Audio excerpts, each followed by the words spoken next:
Assalamualaikum warahmatullahi wabarakatuh. Bismillahirrahmanirrahim. Alhamdulillahirabbil alamin. Wassalatu wassalamu ala nabiyyina wa habibina wa syafi'ina Muhammad bin Abdullah wa ala alihi wa ashabihi wa man ihtada bi hadihi wa istannaa bi sunnatihi ila yaumiddin. Amma ba'd. Yang dikasihi Tuan Imam, sekalian pegawai dan agiatan kuasa masjid, tuan-tuan, perempuan yang dirahmati oleh Allah Subhanahu wa taala. Kita sambung tadabbur kita daripada surah Yusuf alaihi salam. Ayat kita pada malam ini ayat 54 dalam muka surat 242. Dalam ayat-ayat yang lalu Allah Subhanahu wa taala menceritakan bagaimana Nabi Yusuf AS telah diselamatkan oleh Allah Subhanahu wa taala, diberi bantuan oleh Allah untuk melalui ujian demi ujian. Ujian yang pertama iaitu dia berdepan dengan kerenah adik-beradik dia, abang-abang dia sendiri yang iri hati dengan dia, lalu mereka berpakat yang membuang dia dalam telaga. Kemudian dia dipungut oleh kafilah yang dalam perjalanan ke Mesir dan dijual sebagai hamba dan menjadi hamba di Mesir, menjadi hamba di bawah jagaan Perdana Menteri Mesir pada ketika itu, yang dalam Al-Quran disebut dengan pangkatnya dengan Al-Aziz. Kemudian menghadapi pula godaan daripada wanita, dan sudah diikuti dengan penjara, hidup dalam penjara selama 7 tahun,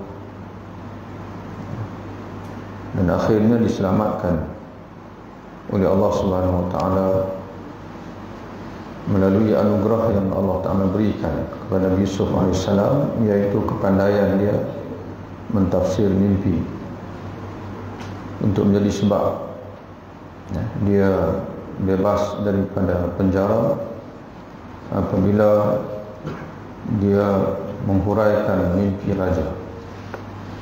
Sebagaimana kita sebut beberapa kali dalam kuliah kita, tak kala kita menceritakan kisah Nabi Yusuf ini dalam Islam, sebagaimana dalam hadis Nabi SAW menceritakan bahawa di antara ilham yang Allah Ta'ala berikan kepada hamba-hamba dia, bukan saja hamba Allah yang saleh, bahkan yang kurang saleh sekalipun, di antara ilmu yang Allah Ta'ala berikan kepada manusia ini, iaitu melalui mimpi.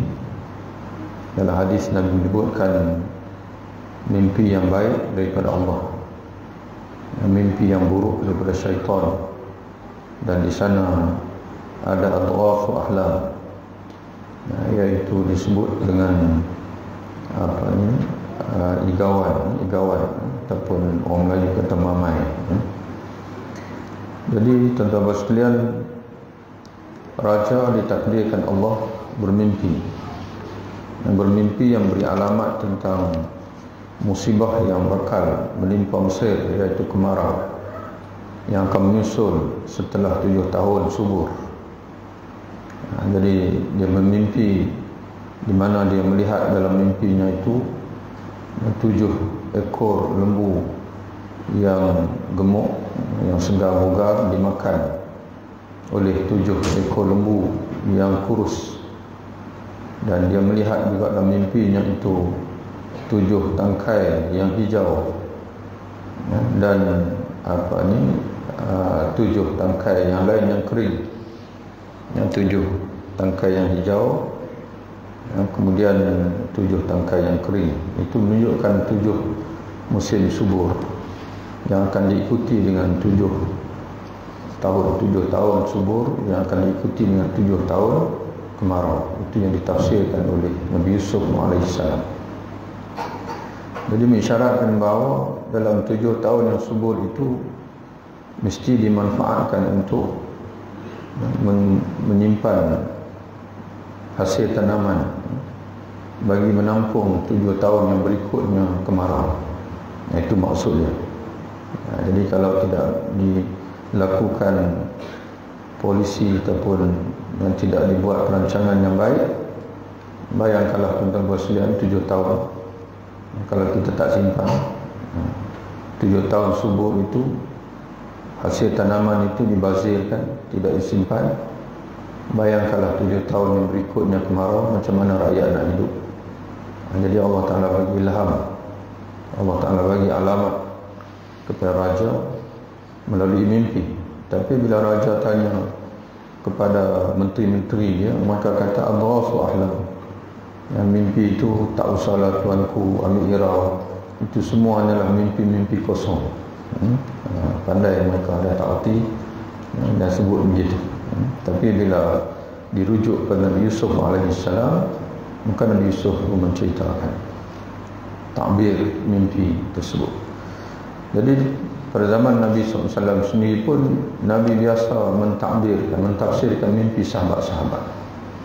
Bahkan dalam beberapa siri peperangan Rasulullah, Allah Ta'ala memberi ilham ataupun memberi petunjuk kepada Nabi SAW melalui mimpi juga. Jadi kerana itu tentang Rasulullah, mimpi yang baik itu sekurang-kurangnya bila kita selalu mimpi yang baik itu bertanda bahwasanya kita ini dekat dengan Allah. Tapi kalau asal mimpi saja, mimpi tak baik, maka itu juga satu isyarat mungkin bahwasanya kita sedang berada di jalan yang salah. Yang berada di jalan yang salah, mungkin Allah Ta'ala nak kita buat perubahan dalam hidup kita. Itu tuan-tuan sekalian, kita ulang sikit apa yang kita dah ceritakan dalam kuliah kita yang lalu sebelum kita masuk pada ayat pada malam ini, kerana ini akan masuk fasa yang baru di mana Nabi Yusuf AS Allah Ta'ala takdirkan dia akan diberi jawatan dalam Mesir. Ini memang Allah Ta'ala nak didik kita dengan sabar. Bila kamu diuji oleh Allah, sabarlah. Dengan kesabaran itu kamu akan nampak jalan. Bahkan Allah Ta'ala akan bagi satu anugerah yang besar untuk orang sabar. Di antaranya dalam ayat ataupun surah yang selalu kita baca, ayat yang ada dalam surah yang semua kita hafal. Allah Ta'ala menyebutkan inna ma'al usri yusra, sesungguhnya bersama dengan kepayahan itu akan muncul kesenangan. Inna ma'al usri yusra, Allah Ta'ala ulang 2 kali. Sesungguhnya bersama dengan kepayahan, kesusahan itu akan muncul kesenangan, tapi dengan syarat kita sabar dan kita berdoa kepada Allah Subhanahu wa Ta'ala. Dalam hadis pula Nabi sebut as-sabru diya'un, sabar adalah cahaya. Sabar diya'un, sabar adalah cahaya. Kata ulama, maknanya apa? Yaitu sabar itu, dengan sabar itu Allah Ta'ala akan tunjuk jalan kepada kita. Dengan sabar Allah Ta'ala tunjuk jalan kepada kita. Wa qala al-maliku tuni, dan berkata Raja Mesir berkata, ituni, datangkanlah kepadaku bihi, dengan dia, yang Yusuf. Ini setelah Nabi Yusuf AS tolong huraikan mimpi raja ini. Peringkat mulanya Nabi Yusuf AS dia tidak menghuraikan sendiri depan raja. Sebaliknya dia menghantar seorang pegawai. Pegawai yang tuan-tuan sekalian ingat balik, yang pernah dipenjara bersama dengan Yusuf. Yang pernah dipenjara bersama dengan Yusuf. Ada dua orang, salah seorang dikenakan hukuman membunuh dan salah seorang dia dibebaskan. Jadi yang seorang dibebaskan itulah Yusuf AS pesan kat dia, nanti apabila aku bebas nanti, bagi tahu tentang aku ini kepada raja kamu. Dia tak suruh bagi tahu menteri-menteri lain, dia tak harap menteri-menteri yang lain, tapi dia suruh bagi tahu raja tu sendiri. Bagi tahu bahawasanya dalam penjara ni ada seorang yang namanya Yusuf, dan dia ini dipenjarakan tanpa keadilan. Tapi kawan dia ini lupa, dia lupa, sehinggalah berlaku mimpi raja itu, dan raja duk cari siapa yang boleh tafsirkan mimpi dia ini. Baru dia teringat kawan dia dalam penjara yang tolong mentafsirkan mimpi dia. Tapi teringat pun kiranya sakan juga lah, 7 tahun 7 tahun baru teringat. 7 tahun baru dia teringat.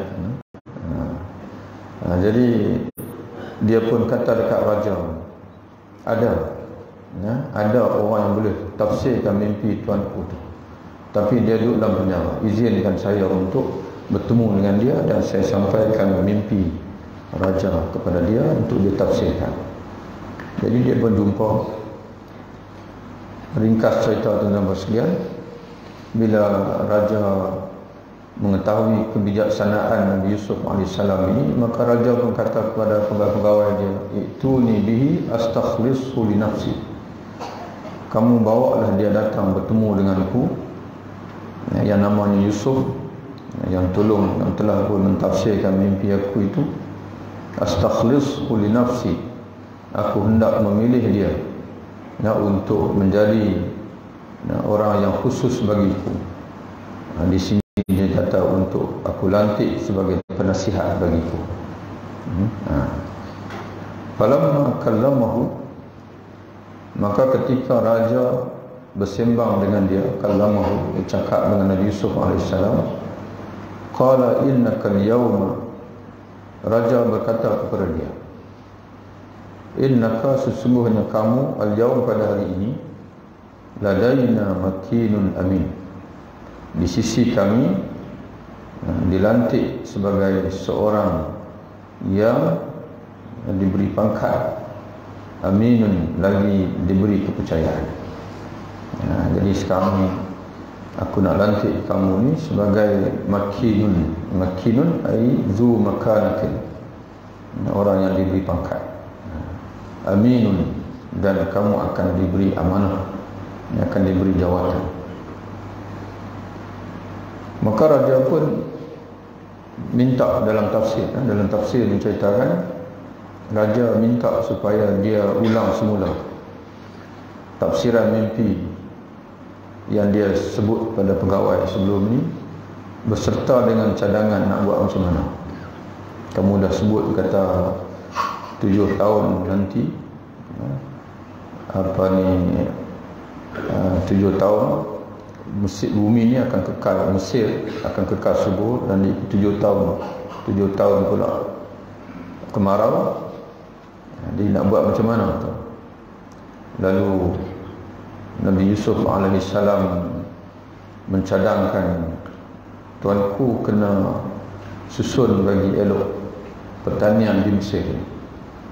Dalam masa 7 tahun itu kena bagi banyak hasil, dan hasil yang ada itu sebagian besar itu mesti disimpan. Jangan kita makan semua, disimpan.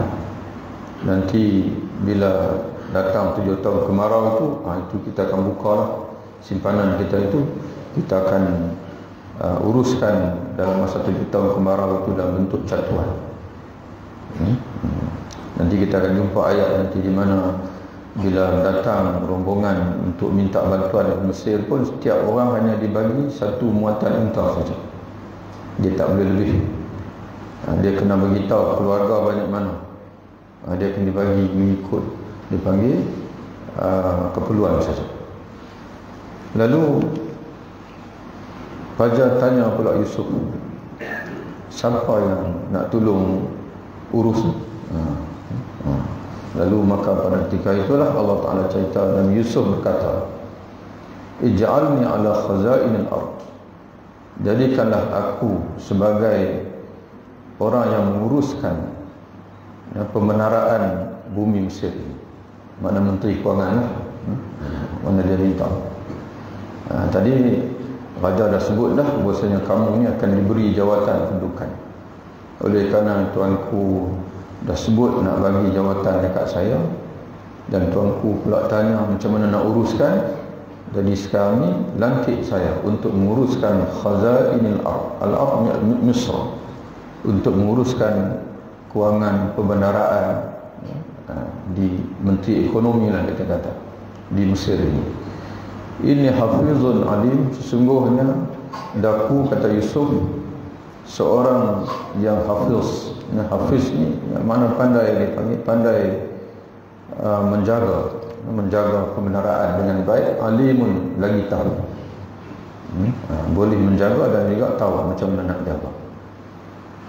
Jadi para ulama menyimpulkan daripada ayat ini beberapa perkara yang sangat penting. Jadi sebab tu surah Yusuf ni tuan-tuan sekalian, kalau bahakan Quran tu sendiri, jangan ingat kata dia mengajar kita sembahyang, puasa, tidak. Cara nak urus ekonomi pun Quran ajar kita. Tapi orang Islam ni dia tak berapa nak berminat ekonomi Quran. Dia lebih minat bila nak mengaji ekonomi ni kena pergi ke Eropah. Pergi Eropah, pergi juga tuan-tuan sekalian, tak ada masalah. Tapi jangan lupa Quran. Kerana orang Eropah sendiri pun dia bukan asal-asal cerdik. Orang Eropah sendiri pun dia cerdik kerana dia mengaji daripada orang Islam. Dia mengaji daripada orang Islam. Dulu orang Eropah, tuan-tuan sekalian, pada ketika Islam memerintah dunia dulu, orang Eropah berada dalam keadaan sangat mundur. Tapi mereka mengaji, timba ilmu, terutama sekali mereka ambil daripada Andalus. Yang mereka ambil daripada Andalus, iaitu tamadun Islam di Eropah, iaitu di Andalusia. Mereka belajar sungguh-sungguh dan mereka timba ilmu daripada ulama-ulama, pakar-pakar Islam. Mereka belajar bapa kedoktoran ilmu Sina. Tu bapa kedoktoran, ilmu kedoktoran. Orang Arab, orang Barat sendiri mengiktiraf. Bapa kemasyarakatan, ilmu sosiologi, iaitu Ibn Khaldun. Mereka kaji semua. Al-Biruni, Al-Khawarizmi. Ini anak-anak kita mengaji algoritma. Itu asal Al-Khawarizmi. Dia tukar daripada Al-Khawarizmi menjadi algoritma. Jadi itulah tuan-tuan sekalian, boleh mengaji barat, tapi jangan lupa Quran. Kerana Quran adalah asal ilmu. Ilmu manusia ini, kecerdikan itu datang daripada wahyu Allah, daripada Al-Quran Al-Karim. Yang pertama sekali, orang yang nak urus kewangan ini, yang dia mesti ada 3 sifat. Yang pertama, dia amanah, orang amanah. Yang keduanya ialah hafiz, mana dia pandai jaga, dia tahu nak jaga macam mana. Yang ketiganya ialah alimun, dia mempunyai kepakaran, tahu macam mana nak jalankan polisi, nak mengatur siasat ekonomi. Itu yang pertama sekali. Allah Ta'ala sendiri pun sebut dalam ayat ini. Nabi Yusuf dia bagi tahu kenapa dia boleh urus pembendaraan dengan baik. Kerana dia ada aminun, hafizun, alimun. Ayat 54, 55. Kalau setakat jawatan saja tak cukup. Walaupun dia ada 4 semua, makinun, mana diberi jawatan, diberi kedudukan satu. Yang kedua aminun, mana amanah. Yang ketiga hafizun, ada kemampuan untuk menjaga pembendaraan. Yang keempat alimun, ada ilmu. Tapi yang kebanyakan kita duk cari hak satu jawatan, tapi tak tengok untuk pegang jawatan tu kita ada tak? Aminun, hafizun, alimun. Kalau ada, alhamdulillah. Kalau tak ada, memang tuan-tuan sekalian, kita akan bawa kemusnahan. Kita akan merugikan rakyat. Kalau tidak ada tiga-tiga itu. Itu satu. Yang kedua, tuan-tuan sekalian, Nabi Yusuf AS dia minta jawatan tu. Dia minta jawatan tersebut. Dia kata, ij'alni, jadikan aku, mana berikan kepada aku kementerian untuk menguruskan ekonomi dan juga kebenaran itu. Maka para ulama menyatakan kepada kita bahawa minta jawatan ni tak bagus. Hukum asal minta dilantik ni tak bagus, kecuali, bukan tak bagus satu-satu, kecuali kalau kita rasa kita ada kemampuan. Macam Nabi Yusuf ni, dia tahu dia ada kemampuan, itu satu. Yang kedua, kalau kita melihat orang lain itu kalau diserahkan akan dipanggil, akan memusnahkan. Maknanya kita dah tengok parti-parti ni, kalau kita tak tampil, hak ada tu semua tu mengaku saja reti tapi tak reti, maka kita kena tampil. Itu dia panggil fardu kifayah. Kita ambil contoh yang paling dekat lah. Kalau kita ambil contoh jauh-jauh atas-atas ekonomi, jawatan, pimpinan atas-atas tu, kita pun tak boleh nak faham, tak berjejak. Kita ambil yang paling dekat. Bila kita hadir dalam masjid contohnya, ataupun dalam surau, kalau masjid yang ada imam ratib, ini tak boleh lah, tuan-tuan sekalian. Itu memang yang berhak untuk jadi imam tu imam ratib. Ini macam contoh macam di surau Lebuh Raya, RNA dan sebagainya, ataupun di mana-mana tempat lah.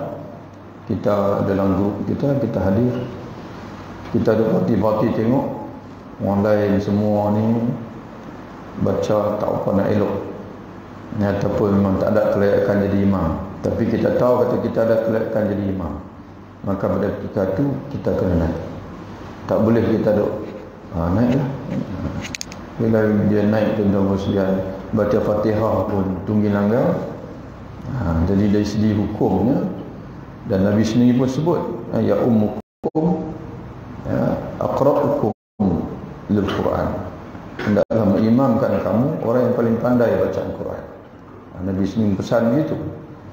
Jadi sebab itu bila kita tahu, tapi kalau kita tengok itu ada orang lain, ada orang yang dia boleh baca elok dan sebagainya, tak apalah kita nak silakan dia nak silakan kita. Orang kata apa, berlawan tolak, tak ada masalah. Tapi kalau kita tengok hak lain-lain itu memang mereka bacaan mereka lemah, tak boleh kita biarkan itu, tuan-tuan sekalian. Nanti akan menyebabkan sembahyang itu terabai ataupun tidak sah. Jadi begitulah, tuan-tuan sekalian. Dalam masalah meminta jawatan ini, hukum asalnya tak elok. Tak elok tu macam mana, tuan-tuan sekalian? Karena dalam satu hadis pernah Nabi memberi nasihat kepada seorang sahabat yang bernama Abdul Rahman bin Samurah. Nabi kata dekat dia, ya Abdul Rahman, wahai Abdul Rahman, la tas'al al-imarah, jangan kamu minta jawatan. Nabi pesan dekat dia begitu. La tas'al al-imarah, jangan kamu minta kamu diberi jawatan. Sebab apa? Kata Rasulullah pada dia, fa innaka, karena sungguhnya kamu, in utitaha an mas'alatin, kalau kamu diberi jawatan dengan sebab minta, wukilta ilaiha, Allah Ta'ala akan serah kepada kamu. Padahal benda berat, tuan-tuan sekalian. Tiba-tiba Allah Ta'ala serah, dia tak tolong kita. Wa in utitaha min ghairi mas'alatin u'inta 'alaiha, dan jika kamu diberi tanpa minta, kita tak nak tapi orang nak tengok kita ni layak, kita boleh, orang pun ke muka, u'inta 'alaiha, Allah akan tolong, kamu akan ditolong. Ini Allah Ta'ala akan bagi taufik kepada orang lain. Allah Ta'ala akan, dalam tafsiran ulama, Syekh Dr. Mustafa Al-Mugha, dalam kerana hadis ini riwayat Bukhari, dia ada syarah ringkas dan tentang Sahih Bukhari. Kata dia, apa makna jika kamu diberi jawatan tanpa minta, kamu akan ditolong? Mana Allah kata dia, hayya Allah, Allah akan menyediakan untuk kamu penolong-penolong. penolong-penolong yang baik, yang sahuna laka, yang akan menasihat kamu macam mana nak urus, macam mana nak pimpin.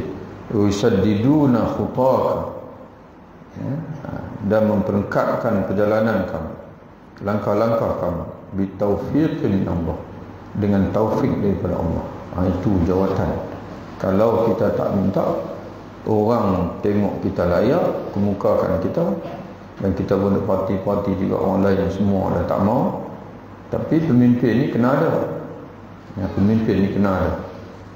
Maka pada ketika itu terimalah, tawakal kepada Allah Ta'ala, terima jawatan itu.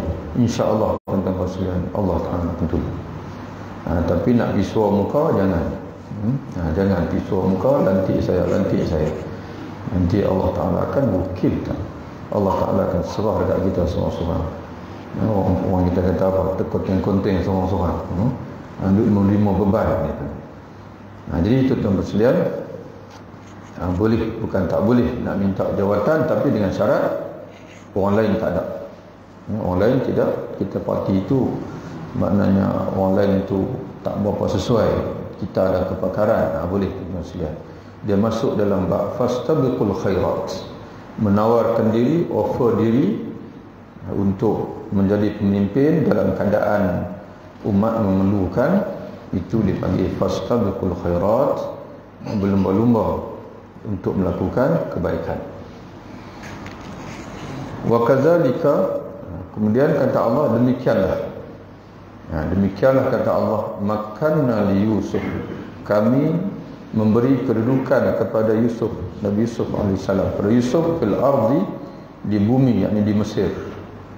Demikianlah sebagaimana kami selamatkan dia daripada telaga dulu, sebagaimana kami selamatkan dia ketika menjadi hamba dalam, walaupun menjadi hamba tapi mulia, tidak ditindas, kerana dia dibeli oleh Aziz, Raja Aziz, orang baik. Bukan demikian juga sebagaimana kami menyelamatkan dia daripada godaan Zulaikha, sebagaimana kami menyelamatkan dia daripada penjara, kata Allah. Maka begitulah juga kamilah juga yang memberi kedudukan kepadanya untuk menjadi menteri di bumi Mesir ini. Yatabawwa'u minha, di mana dia boleh berada di mana-mana saja di bumi Mesir ini, supaya dia boleh berada di bumi Mesir ini haitsu yasha, di mana saja dia kendaki, yang dia sukai. Nusibu bi rahmatina man yasha man nasha. Ini yang penting dalam Islam. Allah Ta'ala simpul. Sebab apa Nabi Yusuf AS ini dia diselamatkan oleh Allah, dibantu oleh Allah. Yang pertama kata Allah, kami limpahkan rahmat kami kepada siapa yang kami kehendaki. Jadi tuan-tuan sekalian, kesenangan, keselamatan atas muka dunia ini semuanya itulah rahmat Allah, dan hanya akan dapat kepada orang yang Allah Ta'ala nak bagi saja. Jadi sebab itu kita ni kena selalu minta rahmat Allah Ta'ala. Kena minta selalu rahmat daripada Allah Ta'ala. Wala nudhi'u ajral muhsinin, dan tidak kami mensia-siakan pahala atau balasan kepada orang yang berbuat baik.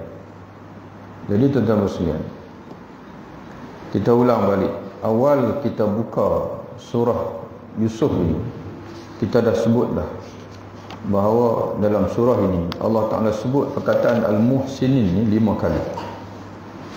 Allah Ta'ala sebut perkataan muhsinin ni 5 kali, dan kesemuanya merujuk kepada Nabi Yusuf AS. Mula-mula sekali ayat 22 Allah Ta'ala sebut wa kadzalika najzil muhsinin. Demikianlah kata Allah, kami memberi balasan kepada orang-orang yang buat baik.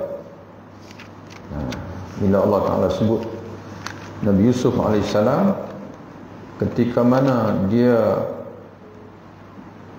mencapai usia remaja, kata Allah, walamma, dan ketika dia, yakni Nabi Yusuf AS, sampai kepada usia dewasa, atainahu hukman wa ilma, kami berikan kepadanya hikmah, kebijaksanaan dan juga ilmu.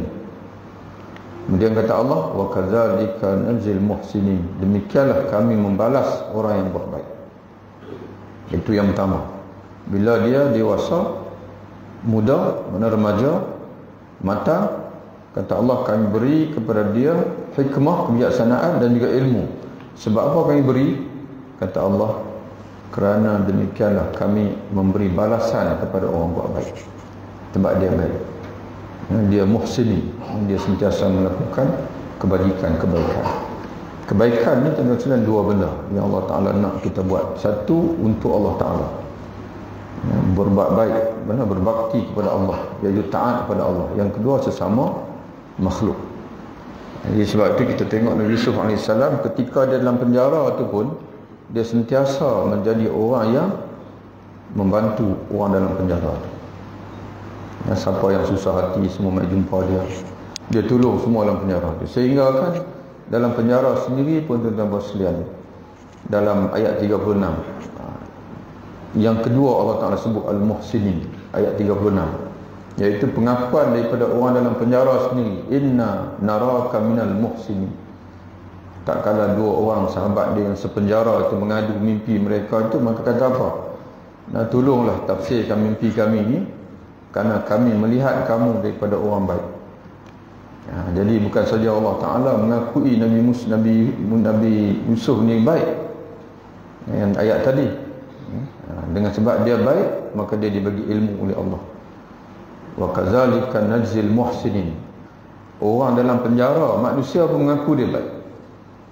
Inna naraka minal muhsinin. Jadi sebab itu tuan-tuan sekalian, kita ni Allah Ta'ala mengaku kita baik, dan biarlah orang sekeliling kita pun maknanya rasa baik kita tu.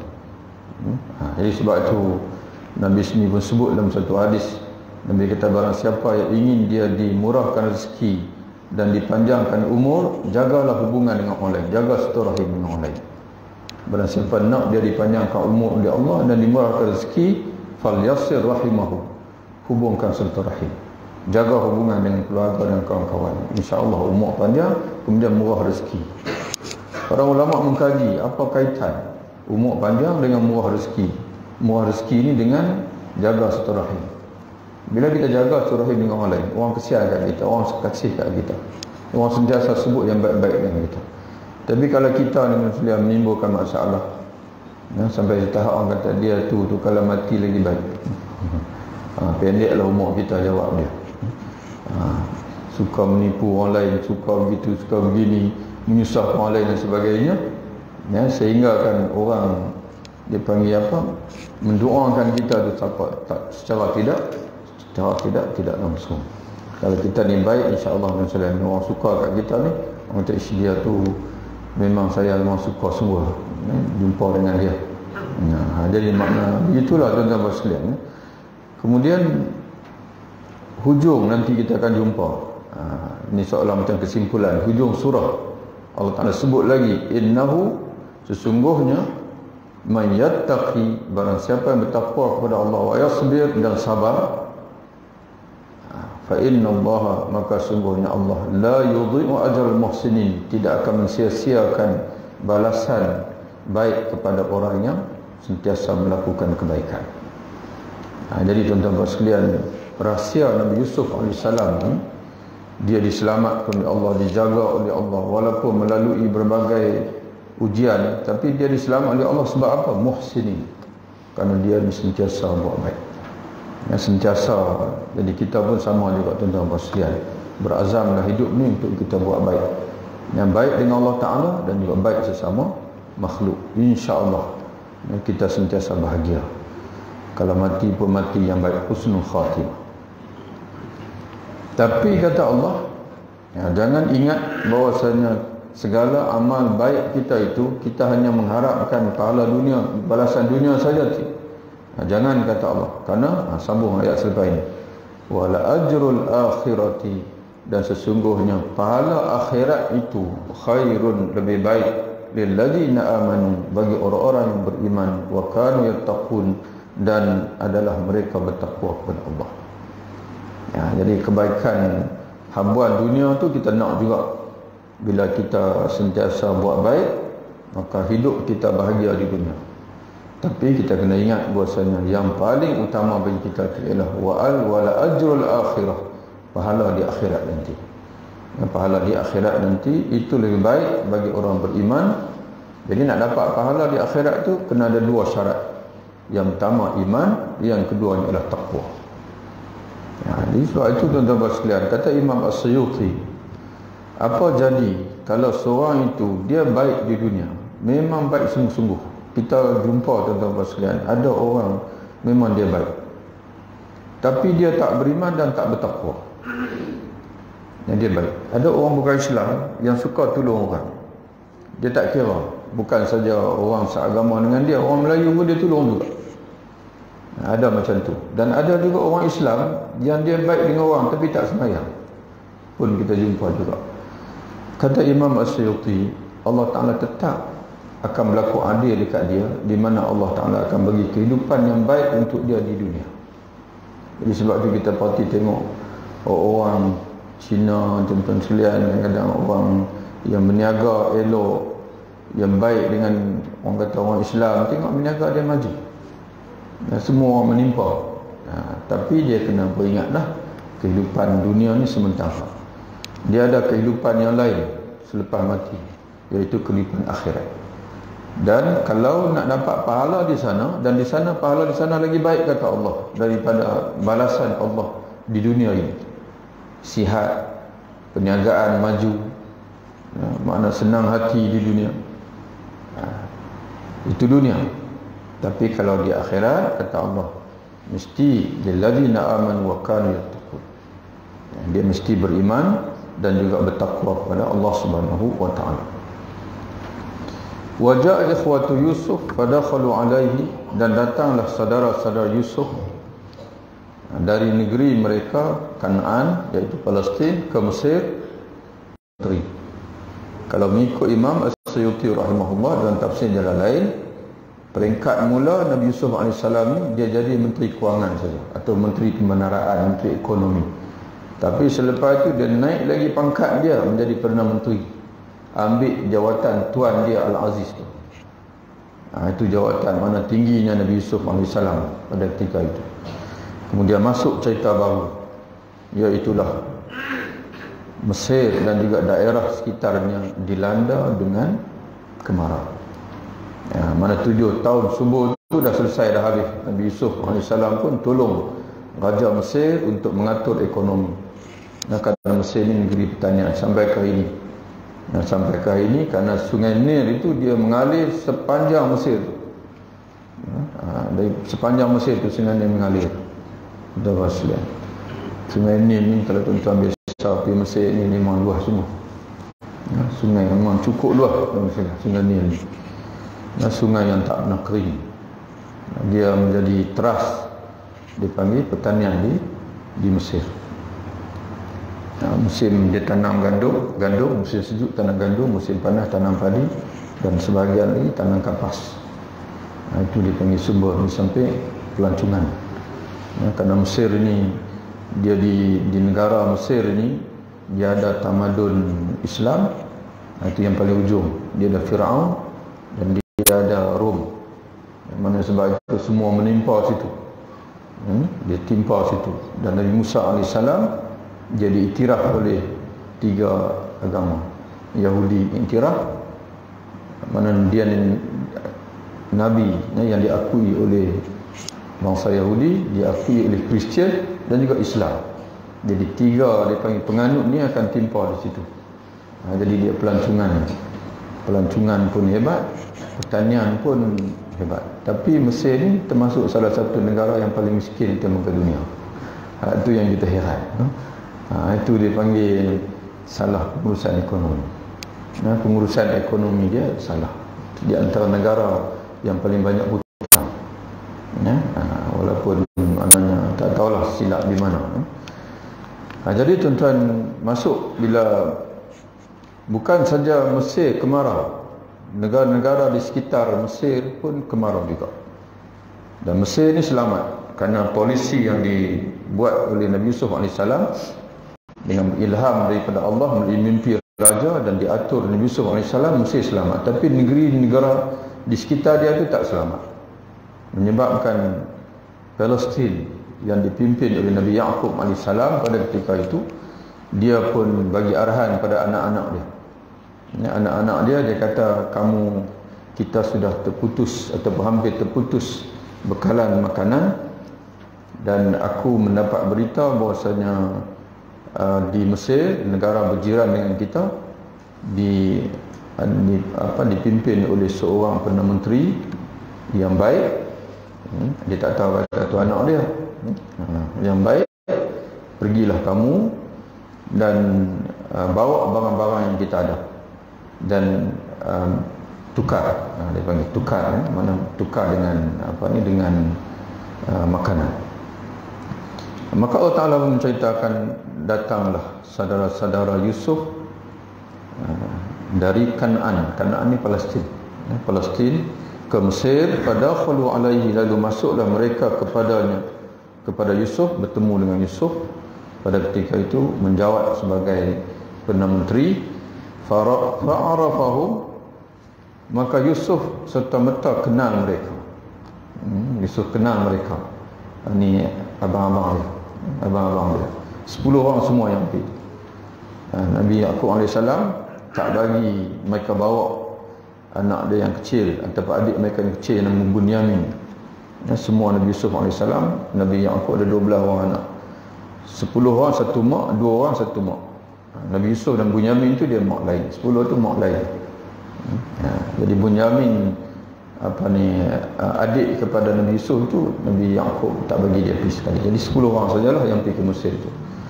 Jadi bila mereka masuk bertemu dengan Nabi Yusuf AS, arafahum, Nabi Yusuf kenal mereka. Wa hum lahu munkirun, tapi mereka kepadanya tidak mengenali. Tapi mereka tak kenal Yusuf. Kata dalam tafsir, kerana waktu mereka buang Yusuf dalam telaga tu, Yusuf masih kecil, umur 8 tahun. Yang keduanya, mereka dalam kepala tu Yusuf ni tak ada, mati. Dalam kepala ni Yusuf, dipanggil Yusuf ni dah tak ada, dah mati, dah meninggal. Dan mereka pun tak pernah jangka, tak pernah terdetik bahawasanya Yusuf ni akan jadi Perdana Menteri. Jadi sebab itu mereka tak kenal. Tapi Nabi Yusuf AS arafahum, kata Allah, kenal sungguh mereka ni. Dia tahu yang datang ni abang-abang dia. Walamma jahazun, mereka pun datang bawa bida'atahum, barang-barang. Mana sistem, sebagian ulama kata bawa barang untuk tukar setembata, tapi sebagian mufassirin, di antaranya Imam Suyuti kata mereka bawa duit dirham. Dalam kantung banyaklah duit dirham bawa untuk ditukar dengan makanan. Walamma jahazahum, dan ketika Yusuf menyediakan untuk mereka bekalan mereka untuk ditukar dengan dirham yang mereka bawa itu, qalu tuni bi akhil lakum, Yusuf berkata kepada mereka, lain kali sesi yang kedua kamu datang untuk dapatkan bekalan makanan lagi, kamu kena bawa saudara yang kamu tinggalkan bersama dengan bapa kamu. Kata ulama dalam tafsir, Nabi Yusuf AS sambil-sambil dia urut-urut itu, dia pun duduk selidik apa jadi kat ayah dia, adik abang dia Bunyamin. Dia pun tanya, dia buat tanya, kamu ni main daripada Palestin, ayah kamu tu nama apa? Dia macam mana? Kamu ada berapa beradik? Mereka pun cerita, ayah kami namanya Yaqub AS, kami ni 12 beradik, seorang dah mati, tinggal sebelah lah. Yusuf tanya, apa siapa tak bawa yang seorang lagi, tak main sebelah? Kalau main sebelah, kamu boleh bawa balik makanan semua sebelah ekor unta. Sebab dia panggil setiap orang tu hanya dibagi satu muatan seekor unta, tak boleh lebih. Jadi tak boleh kata. Mereka jawab tak boleh. Hak seorang lagi tu nama dia Bunyamin. Ayah kami ni cukup sayang dengan dia, payah ayah kami nak lepas. Nabi Yusuf kata, lain kali kalau kamu nak dapat banyak bekalan, kamu kena bawa main yang seorang lagi, 11 orang boleh bawa balik sebelah. dipanggil muatan ekor untuk unta. Tapi kalau kamu tak bawa mai yang adik kamu tu, jadi kamu bermakna kamu menipu. Kamu kata kamu 11 orang semua, tiba-tiba mai kali kedua pula mai 10 juga, maka mungkin aku mungkin akan buruk sangka kepada kamu, iaitu kamu ni menipu. Sebab tu kata alau tarawna inni awfi al-kaila wa ana khairul munzilin. Jadi kata Nabi Yusuf AS, tak masuk lagi waktu, tak lagi berapa 2 minit lagi, 2 minit sempat insyaAllah habis satu cerita ni. Jadi kata qala tuni bi akhil lakum. Nabi Yusuf berkata, untuk sesi yang akan datang, bawalah datang kepadaku saudara bagi kamu min abikum, dari bapa kamu semua yang kamu cerita tadi ni. Bahasanya kamu ni ada 12 orang, 10 orang sebab seibu dan sebab 2 orang lagi seibu. Mana sebapak lah, 2 orang lagi sebapak dan kamu tapi tak seibu. Ala tarawna anni ufil kaila, tidakkah kamu semua melihat bahawa aku akan menyempurnakan sukatan bekalan bagi kamu mengikut bilangan kamu. Kalau 10 orang datang 10 ekor unta, semua 10 ekor unta. Kalau kamu bawa seorang lagi maka akan jadi semua 11 ekor unta. Wa ana khairul munzilin, bahkan aku ini adalah sebaik-baik orang yang melayani tetamu. Al-munzilin, al-mudhifin atau mudhifin. Fa illam ta'tuni bihi, maka kalau kamu datang lagi selepas ini kamu tidak bawa dengan dia, tidak bawa dia, yakni adik kamu yang nama Bunyamin yang kamu kata tadi ni, fala kaila lakum, maka tidak ada sukatan bekalan makanan lagi untuk kamu indi dari sisiku, wala taqrabuni, dan janganlah kamu semua menghampiri ku lagi. Itu tentang perselian, dan insyaAllah nanti kita sambung lagi. Wallahu a'lam bissawab. Assalamualaikum warahmatullahi wabarakatuh.